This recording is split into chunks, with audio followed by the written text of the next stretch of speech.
کچھ بھی اور نہ ہو، اضافی کوئی حرف نہ ہو، تو ہم کہیں گے یہ حالت رفع والا ہے. لیکن یہ اٹیچ ہو کے آیا ہے لام زبر لا کے ساتھ، تو یہ منصوب ضمیر ہے، اٹیچ والی.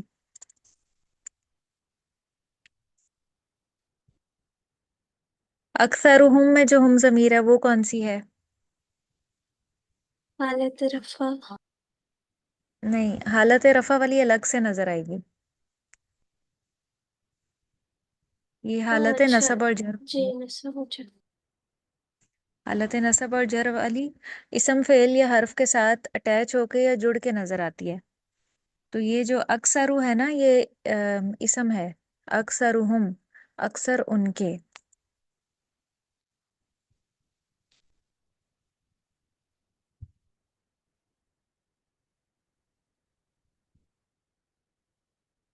علیہم میں ہم ضمیر کون سی ہے؟ حالت رفع والی یا نصب اور جر والی؟ علیہم میں نصب و جر. ہاں جی، نصب اور جر والی.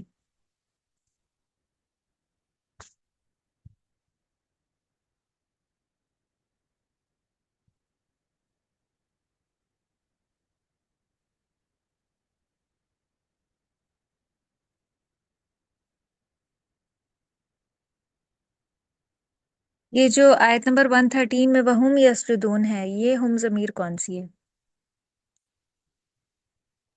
حالت رفع. ہاں، حالت رفع والی. امتن قائمتن مذکر ہے یا مؤنث ہے؟ مؤنث. مؤنث ہے.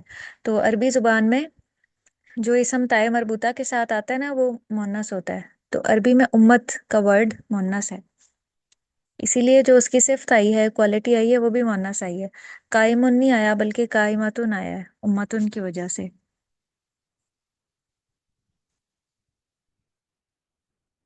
الائی کا کون سا اسم اشارہ ہے؟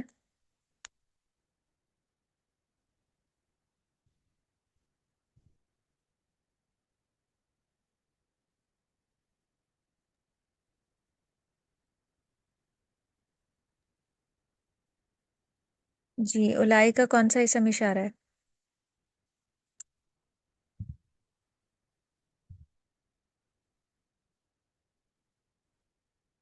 ذالکا والا سنائے، اسم اشارہ بعید. ذالکا، زانکا، اولئکا. شاباش. تلکا. تلکا، تانکا. تلکا تانکا الائی کا. تو یہ اسم اشارہ بعید ہے الائی کا. یہی لوگ جو ہیں صالحین میں سے ہیں.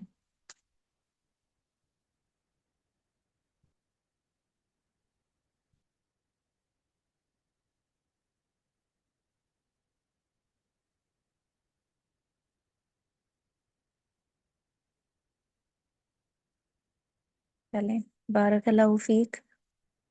وآخر دعوانا ان الحمد للہ رب العالمین. سبحانک اللہم و بحمدک، نشہد ان لا الہ الا انت، نستغفرک ونتوب الیک.